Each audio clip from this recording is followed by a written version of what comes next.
goal-directed behavior. Motivasi adalah salah satu hal yang paling penting dalam keberhasilan belajar siswa. Motivasi dapat diberikan secara langsung maupun tidak langsung dan dampaknya akan berimbas pada siswa. Assalamualaikum warahmatullahi wabarakatuh. Saya Sonia Desri Pratidina MPD, guru bahasa Inggris di SMP Negeri 2 Bandung. Pada kesempatan kali ini, saya akan membagikan praktik baik yang sudah saya laksanakan di dalam kelas, yaitu berupa semangat, solusi meningkatkan motivasi siswa dengan menggunakan Z-Quiz interaktif. Pendidikan bergerak secara dinamis dan sangat cepat, di mana pendidikan terus berkembang mengikuti perkembangan zaman, teknologi, dan kebutuhan masyarakat. Dewasa ini, integrasi internet sudah menjadi mafhum, di mana siswa di rentang usia 13-15 tahun merupakan kelompok yang paling banyak menggunakan internet. Mereka disebut sebagai Gen Z atau generasi Z. Mereka juga disebut sebagai digital native karena mereka tumbuh dan berkembang dengan perangkat teknologi dan internet. Hal ini mempengaruhi karakteristik sekaligus pola belajar yang mereka miliki, di mana mereka lebih tertarik pada hal yang visual dan interaktif. Sebagai seorang guru perlu meningkatkan motivasi yang ada di dalam diri peserta didik dan melakukan transformasi pembelajaran. Hal ini berkaitan dengan apa yang disampaikan oleh Ki Hajar Dewantara, bahwasanya dalam melakukan pembaharuan di dalam pembelajaran harus menyesuaikan dengan kode zaman yang dimiliki oleh peserta didik. Berdasarkan hasil pengamatan, terdapat beberapa tantangan dalam pembelajaran bahasa Inggris. 1. Rendahnya motivasi belajar, kurangnya keterlibatan peserta didik, dan keterbatasan penggunaan media belajar berbasis digital interaktif di dalam kelas. Sehingga dibutuhkan solusi yang paling ideal bagi peserta didik. Berikut adalah langkah-langkah yang dilakukan di dalam aksi praktik baik ini, yaitu pengintegrasian media belajar interaktif berbasis digital bernama Z-Quiz melalui pendekatan mendalam pada pembelajaran bahasa Inggris. Adapun tahapan-tahapannya dibagi menjadi 3, tahapan perencanaan, pelaksanaan, dan refleksi. Berikut adalah tahapan pelaksanaan yang dilakukan oleh saya sebagai guru di dalam kelas. Di dalam tahap perencanaan, saya menyiapkan Z-Quiz. Yang pertama, saya mendaftar di Z-Quiz dan menjelajahi fitur seperti pilihan ganda, isian singkat, benar salah, untuk membantu soal. Kemudian, saya menentukan tema materi, jumlah soal, tipe soal, waktu kuis, dan memilih peta permainan untuk menarik siswa. Kemudian, saya mengirimkan link atau kode kuis ke siswa, kemudian menjalankan kuis secara real time, dan siswa menjawab lewat avatar mereka sendiri.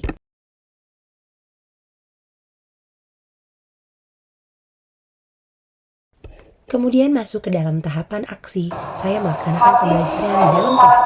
Tahapan ini dibagi menjadi ke dalam 4 tahapan utama. Yang pertama, pendahuluan, guru menyapa dan mengecek kehadiran siswa dan mengaitkan pengalaman siswa dengan materi pokok.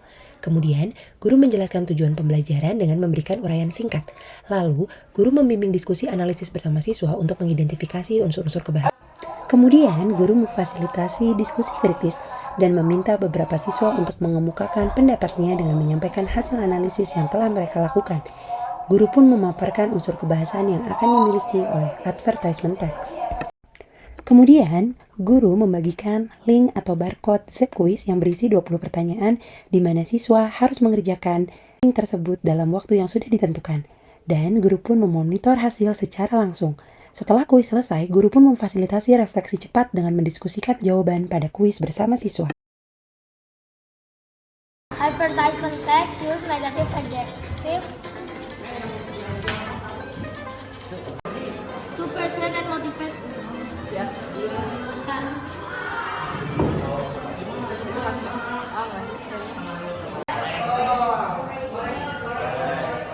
Ini jawabannya apa?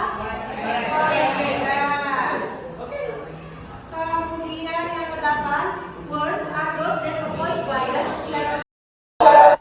Pada akhir pembelajaran, siswa diminta untuk bekerja secara kelompok membuat menu iklan dalam bahasa Inggris dengan memuat unsur kebahasaan yang telah dipelajari.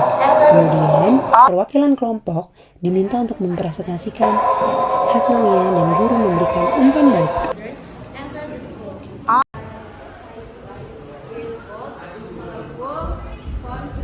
Pada akhir pembelajaran, guru meminta siswa untuk mengisi refleksi pembelajaran pada aplikasi Padlet.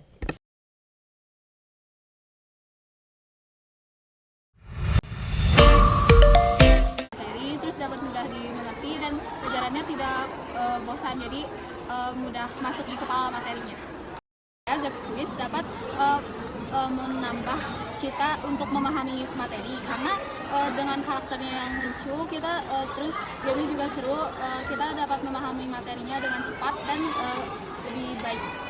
Terus yang tadi saya jadi mengerti di materi ini dan membuat saya suka dengan dalam pelajaran bahasa Inggris, apalagi jika nanti pelajaran bahasa Inggrisnya kita menggunakan Zepquiz lagi. Aku antusias banget, terus aku ngerti sama materinya, mudah dipahami gitu, pokoknya ngerti banget. Terus dijelasin, nah terus kita itu main quiz gitu di Zep, nah itu tuh membantu banget karena itu juga sekalian ngetes pengetahuan kita udah sampai mana sih tahu tentang materi tersebut, jadi itu membantu banget sih menurut aku. Jadi Zep quiz itu pilihan yang bagus sih kalau buat mau adain pertanyaan-pertanyaan atau kayak ngelatih kita gitu, karena itu tuh gak bosan gitu, kita juga sambil bisa mendesain karakter kita sendiri kayak gitu. Kalau saya sangat antusias dengan pelajaran bahasa Inggris karena menurut saya Zepquiz itu sangat membantu banget. Misalnya kalau lagi belajar itu, misalnya kan kalau kayak belajar di papan tulis itu kan kayak boring gitu, bosan. Dengan ada Zepquiz ini kita menjadi lebih interaktif dan lebih semangat untuk belajar lagi. Sangat termotivasi karena dengan ada Zepquiz ini kita bisa belajar bareng teman-teman juga dan tidak boring juga gitu. Untuk saya sendiri, saya antusias dalam pelajaran bahasa Inggris. Dikarenakan dalam pembelajaran bahasa Inggris bersama Miss Sonia, itu banyak kegiatan-kegiatan yang bisa mendorong saya untuk menjadi lebih baik dalam menggunakan bahasa Inggris. Penggunaan Zepquiz itu sangat menarik ya. Kenapa? Dikarenakan dengan adanya Zepquiz, kita dapat belajar dengan cara menggunakan quiz dengan menggunakan game. Dan menurut saya, Zepquiz adalah suatu platform di mana siswa-siswi dapat belajar dengan cara yang tidak monoton, dengan cara yang tidak membosankan. Jadi menurut Asraf sendiri, Zepquiz itu sangat berguna dan interaktif, apalagi dengan anak-anak yang di zaman sekarang itu sangat butuh yang namanya permainan di quiz. Zepquiz adalah aplikasi yang memang dikhususkan untuk anak-anak seperti kita. Jadi menurut saya Zepquiz sangatlah menarik dan sangat bagus untuk dicoba untuk para siswa-siswi mencoba quiz dari Zepquiz ini. Dengan adanya motivasi, maka siswa akan terdorong untuk belajar mencapai tujuannya. Hal ini dilatar belakangi oleh keyakinan dan kesadaran akan pentingnya belajar dari diri mereka sendiri, sehingga pembelajaran yang ada dilakukan secara mindful dan meaningful. Motivasi memegang peran yang sangat penting karena dapat menggerakkan perilaku siswa. Semakin besar motivasi yang dimiliki oleh peserta didik, maka akan semakin besar kesuksesan belajarnya dan begitu pula sebaliknya. Dengan kata lain, apabila siswa memiliki motivasi yang baik dalam belajar, maka hasil belajarnya pun akan baik. Jika hasil belajarnya baik, sudah pasti tujuan pembelajaran pun tercapai dengan optimal. Belajar siswa akan menentukan prestasi belajar siswa. Siswa yang memiliki motivasi yang kuat akan belajar dengan lebih giat dan penuh semangat. Oleh karena itu, sebagai guru kita harus menentukan strategi yang paling ideal untuk meningkatkan motivasi belajar siswa, sehingga hasil belajar yang dimiliki oleh siswa akan semakin meningkat. Bangunlah motivasi yang kuat di dalam jiwa agar belajar tidak sia-sia. Setiap usaha yang kita punya akan membawa sukses di hari esok dengan luar biasa.